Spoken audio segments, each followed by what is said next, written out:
Daniel, Kai, was machen wir heute? ein Tutorial. Worüber? Zylinder. Zylinder? Ausbau und Einbau. Okay, dann nimm mir mit. Nimm mir mit. Willst du vielleicht noch was über den Motor sagen, Kai? Ja, Ja? das ist, lass ich kurz gucken, ist so ein Street Race Zylinder. Ach, das ist der gerade vom Prüfstand kommt, ne? Das ist der vom Prüfstand, ja. Haben wir am Prüfstand gerödelt? Haben wir am Prüfstand gerödelt, so mehrere Stunden lang. Haben wir einen Langzeittest mitgemacht, ja. Okay. Okay. Ja gut, dann machen wir den besser hier erstmal raus aus dem Gerüst, hä? Damit ist das Ding immer am Prüfstand festgespackst. Ne? Genau, der war jetzt gerade bei uns auf dem Prüfstand. Damit haben wir, wie gesagt, einen Langzeittest gemacht, weil wir immer wieder natürlich schauen, dass alle Produkte gut funktionieren. In dem Fall haben wir den jetzt einen Tag lang laufen lassen auf dem Prüfstand, mit der Bremse angezogen. Jetzt bauen wir das Ganze mal auseinander. Wir wollen euch natürlich in dem Zuge eigentlich zeigen, wie man den Zylinder demontiert und nachher wieder montiert. Man sieht aber da vielleicht ganz gut, wie das Zeug nach einer Weile halt aussieht, nachdem es dann halt auch mal richtig auf dem Prüfstand gelaufen ist. Könnte für den einen oder anderen auch interessant sein. Der Kai hat jetzt eben direkt als allererstes gefragt, angezogene Bremse, warum? Ganz einfach, das Ding wurde natürlich unter Last getestet. Es nützt ja nichts, wenn das ohne Last auf dem Prüfstand läuft, das ist scheißegal. Das ist ja quasi, als ob ihr das Ding zu Hause auf dem Prüfstand, scheiße, haben ja gar keinen Prüfstand. Zu Hause auf dem Hauptständer. Zu Hause auf dem Hauptständer laufen lasst, ohne jegliche Last dahinter, das hat ja natürlich gar keine Aussage. Deswegen läuft das bei uns auf dem Prüfstand mit angezogener Bremse. Das ist natürlich eher umgangssprachlich, es läuft unter Last auf dem Prüfstand, um ein möglichst akkurates und gutes Ergebnis nachher zu haben. Ja, das habe ich verstanden. Gut.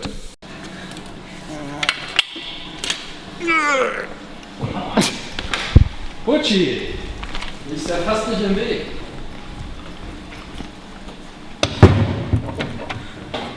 So, Motor ist raus. Motor ist aus dem Gestell raus. Wasserschläuche sind natürlich schon abgezogen, Wasser ist rausgelassen. Vergaser, wie ihr sehen könnt, ist auch keiner mehr drauf. Auspuff ist abgebaut. Als allererstes, um den Zylinder natürlich demontieren zu können, empfehle ich, nehmt als erstes die Zündkerze raus, kriegt dann nämlich nachher nie wieder los, wenn er den Zylinderkopf in der Hand hält. Also Zündkerzenschlüssel einmal angesetzt, jetzt könnt ihr so handfest rausdrehen oder drin lassen. Um den Zylinderkopf bzw. den ganzen Zylinder demontieren zu können, diese 4 Schrauben hier lösen und nachher abschrauben.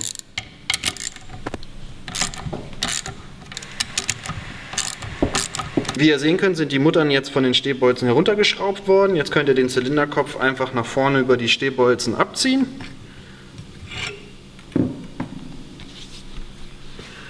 So, einmal gerade den Kolben durchgedreht. Sieht ja soweit alles eigentlich auch noch ganz okay aus. Hat wie gesagt bei uns eine ganze Weile schon auf dem Prüfstand gelaufen. Das sieht echt noch gut aus. Mal nochmal zurück.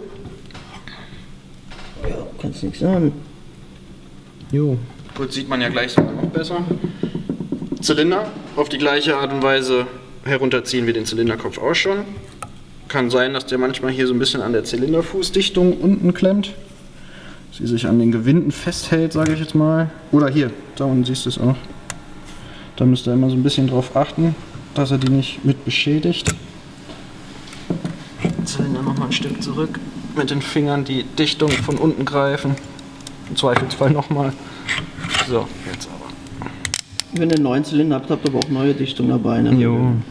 Aber man muss die alten ja nicht zwangsläufig kaputt machen. Kann ja sein, dass du das Ganze nochmal so verwendest. Das kann sein.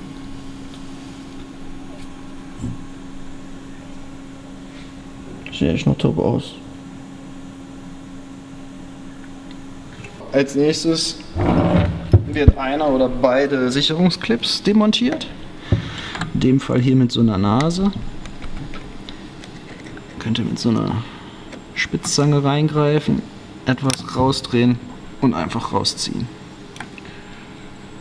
Und jetzt lässt sich der Kolbenbolzen. Was hast du für eine Nuss genommen? Das ist jetzt ein Achter. Achter.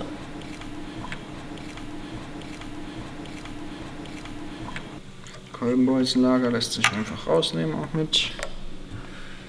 Also nachdem der Zylinder demontiert wurde, solltet ihr auf jeden Fall die Gelegenheit nutzen, das Ganze einmal sauber zu machen. Da sind doch immer Dichtstoffreste drauf, Papierreste vielleicht von einer Papierdichtung, Öl, Wasser, all mögliches Zeugs, was euch nachher gegebenenfalls in den Weg kommt, wenn ihr das Ganze nochmal montiert. Dabei auch immer darauf achten, dass in dem Kurbelwellenraum auch keine Fremdkörper drin sind. Dreck, weiß was ich, Metallspäne oder sowas. Wenn euch da was Verdächtiges vorkommen sollte oder sehen solltet, sollte dem Ganzen auf jeden Fall auch weiter auf den Grund gehen.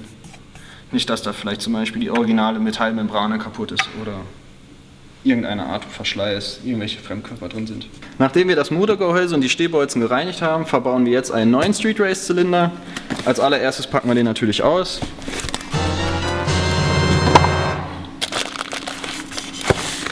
Zylinder an sich mit Kolben, Zylinderkopf, Dichtsatz,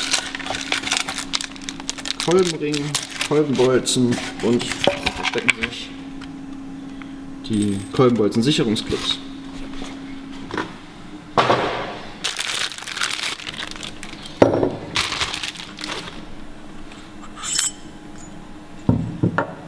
So, nachdem ihr alle Sachen ausgepackt habt, seht ihr natürlich Zylinder dabei, Kopf, Kolben, Bolzen, Clips, 2 Kolbenringe, Auspuffdichtung, O-Ringe und Zylinderfußdichtung eine. Und genau damit fangen wir jetzt auch an. Als allererstes montieren wir die Zylinderfußdichtung über die Stehbolzen. Hierbei immer darauf achten, wie vorhin auch schon, dass die sich nicht an den Gewinden hängen bleibt oder kaputt geht. Kann man auch mit dem Zylinder aufschieben, aber dann hakt man sich ganz gerne schon mal in den einzelnen Gewindegängen hier ein. So, das war schon der erste Teil. Dann das Pleu rausdrehen und dann machen wir auch mit dem Kolben schon weiter. Als allererstes montieren wir die beiden Kolbenringe. Das sind 2 Graugussringe ohne Einbaurichtung. Seht ihr nachher, könnt ihr in beide Richtungen quasi einbauen. Geht so in die Ringnut frei rein, aber auch so rum. Der Ringstoß muss nachher bei den entsprechenden Pinnen sitzen. Einmal hier und einmal hier. Die sind versetzt und laufen nicht auf einer Linie. Und damit das Ganze etwas einfacher von der Hand geht, nehmt ihr eine Kolbenringzange. Ihr setzt den Kolbenring oben in die Nut ein. Ich muss das jetzt gerade mal so machen. So.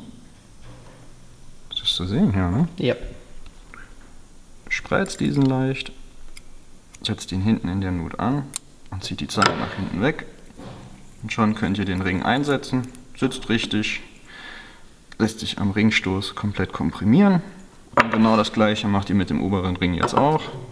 Gleiches Spiel wie eben. In der Rundung einsetzen.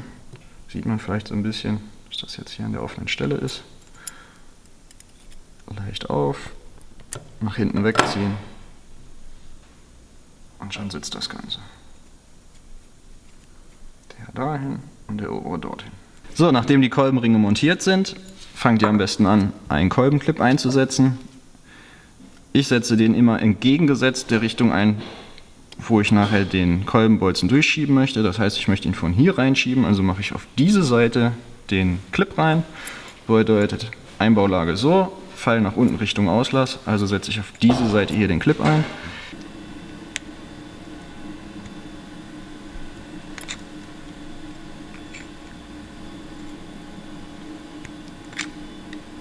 Wie man jetzt ganz gut sieht, der Kolbenclip, der Sicherungsclip, sitzt nicht richtig. Er hat sich nicht richtig in die Nut reingesetzt. Oben zum Beispiel ist er rübergerutscht. Unten ist er in der Führung für den Kolbenbolzen. Um das Ganze jetzt zu beheben, nehmt ihr den Kolbenbolzen, schiebt den von der einen Seite rein und drückt jetzt das Ganze in Position.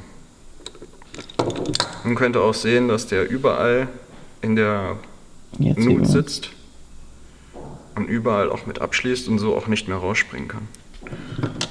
Jetzt wird sich von euch einer fragen, 10 mm Kolbenbolzen, die haben doch vorher was von 12 geredet. Genau, brauchen wir das Reduktionslager, weil wir hier eine LPC-Welle mit 12 mm verbaut haben. Da kommt dieses Lager zum Tragen. Ist für viele interessant, die schon mal umgerüstet haben und dann doch irgendwie wieder auf 10 mm Kolbenbolzen kommen. Ein Reduktionslager. Genau, ein Reduktionslager, damit das von der Größe und Achtung, dem Kolbenbolzen auf die Größe mit dem Kolbenbolzen reduziert. Natürlich baut ihr die neuen Sachen nicht alle so trocken ein, wie sie geliefert werden. Ein bisschen Öl in ein geeignetes Gefäß. Das einmal schön durchrollen. Jetzt seht ihr auch, dass innen drin auch schon Öl ist in dem Lager. Und setzt das Öl in das Pleuelauge ein. Genau das gleiche einmal mit dem Kolbenbolzen. Ist jetzt schön ölig. Schon mal hier von der Seite rein. Zack. Ist auch durchs Pleuel jetzt? Ich möchte an der Position bleiben. Schon gute Chance, dass ich das Pleuel getroffen habe. Kommen wir zu dem schönen Teil. Der letzte Clip. Freust du dich? Ich freue mich tierisch über die Dinger. Ja. Man möge mir verzeihen, das ist jetzt nicht die natürliche Einbauhaltung. Das obliegt der Tatsache, dass im Hintergrund ein Glatzköpfiger mit einer Kamera steht. Hallo Kai.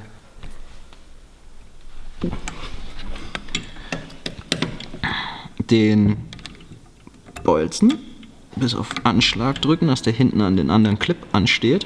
Jetzt seht ihr auch, dass die Ringnut wieder frei ist. Das heißt Ringnut für den Clip. Ne? Gleiches Spiel wie eben.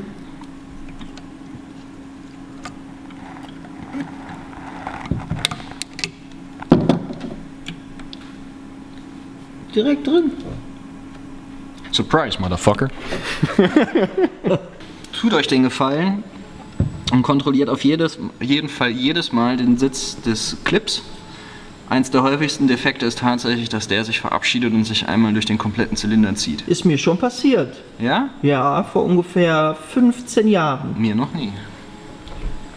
Du bist schon mit Getriebe ohne Öl gefahren. Das stimmt. Das stimmt. Und das mehr als einmal. Das ist tatsächlich mehr als einmal. Kolben ist montiert, wie ihr seht. Dann einmal. Achtet auch bitte, ich möchte es einmal sagen, achtet bitte immer darauf, dass der Pfeil auf dem Kolben immer zum Auslass zeigt. Sonst knallt's. Warum muss der so montiert sein, Kai? Das ist deine Chance, komplett mit deinem Fachwissen aufzutrumpfen. Weil's sonst knallt. Hello, darkness, my old friend. Kolben und Ringe natürlich auch einölen. Auf gar keinen Fall das so trocken zusammenbauen.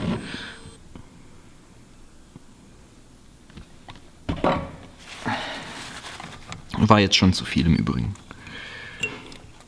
Lieber zu viel als zu wenig, sag ich dann.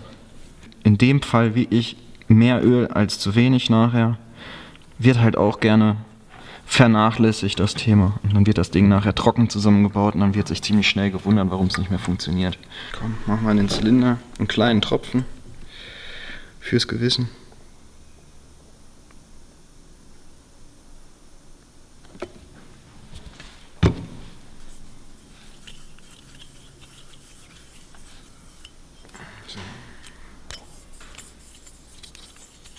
Kommt jetzt der große Moment an. Jetzt kommt der große Moment.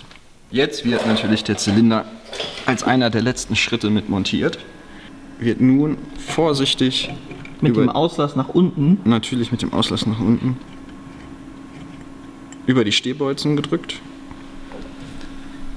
Jetzt seht ihr das, dass ich so langsam am ersten Kolbenring angekommen bin. Mal kurz hier. So. Der ersten Kolbenring zusammendrücken. Über der Nut. Über den Ring. Pin. Stoß. So, zweiter Kolbenring. Genau das gleiche. Also nochmal ein Stück zurück, damit man es besser sieht.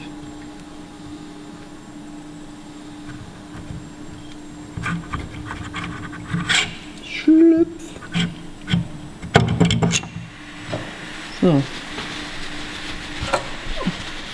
Wie ihr seht, geht das Ganze mit relativ wenig Widerstand. Insofern ihr die Kolbenringe natürlich passend eingesetzt habt. Wenn ihr die über die Pinne schiebt, dass die sich verklemmen, dann geht das Ganze natürlich nicht. Kriegt ihr aber auch wirklich sofort mit. Also keine Gewalt anwenden, das Ganze vielleicht nochmal kurz zurückziehen.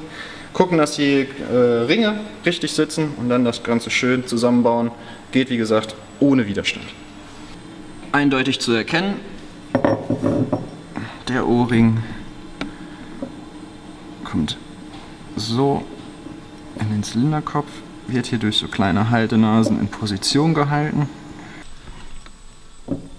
So, gleiche für den äußeren Ring. Kai, wofür sind denn die beiden? Ja, da wird normalerweise das Thermostat eingeschraubt, ne? Korrekt. Dass sich dann bei kaltem Motor geschlossen ist und wenn das Wasser oder der Motor wärmer wird, geht es auf, sodass mehr Wasser durch den Zylinder fließen kann. Korrekt. Gut. Das haben wir in unserem Fall jetzt aber nicht verbaut, weil nicht zwingend nötig. Ne? Also der kriegt immer die volle Wassermenge. Ja, ist richtig. Zylinderkopf aufschieben auf die Stehbolzen, läuft genauso wie beim Zylinder auch schon. Aufsetzen. Das Ganze lässt sich eigentlich so gut wie nicht verkanten. Aufschieben. Zylinderkopfschrauben suchen, die ihr natürlich immer in eurer Nähe bewahrt. Zylinderkopfschrauben, wie ihr seht, erstmal mit der Hand andrehen, Entschuldigung. Als nächstes die Muttern beiziehen, damit die Dichtung nicht beschädigt wird. Das immer über Kreuz, wie zu sehen. Und im nächsten Schritt ist es ganz wichtig, dass ihr einen Drehmomentschlüssel benutzt. Solltet ihr keinen Drehmomentschlüssel benutzen, lauft ihr auf jeden Fall Gefahr, dass die Anzugsmomente an allen 4 Bolzen nicht gleich sind, weil wer hat so viel Gefühl in der Hand, dass er das wirklich sagen kann von sich. Ihr riskiert damit natürlich Defekte und das ist ja nun mal das, was es zu vermeiden gilt. Holt euch einen Drehmomentschlüssel, haben wir bei uns auch im Shop. So, auf wie viel hast du jetzt eingestellt? Komm, stellt scharf. Komm, Ist scharf.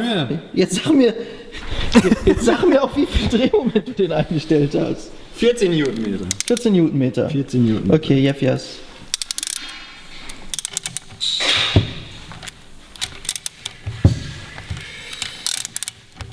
Immer daran denken, die ganze Sache über Kreuz.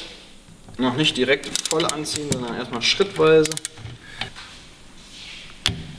So, wenn es klack macht, ist das angegebene Drehmoment erreicht, nehme ich an.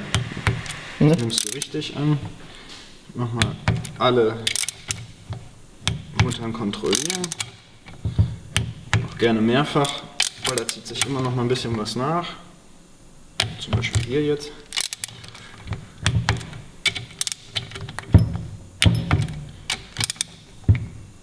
Jo, das war's.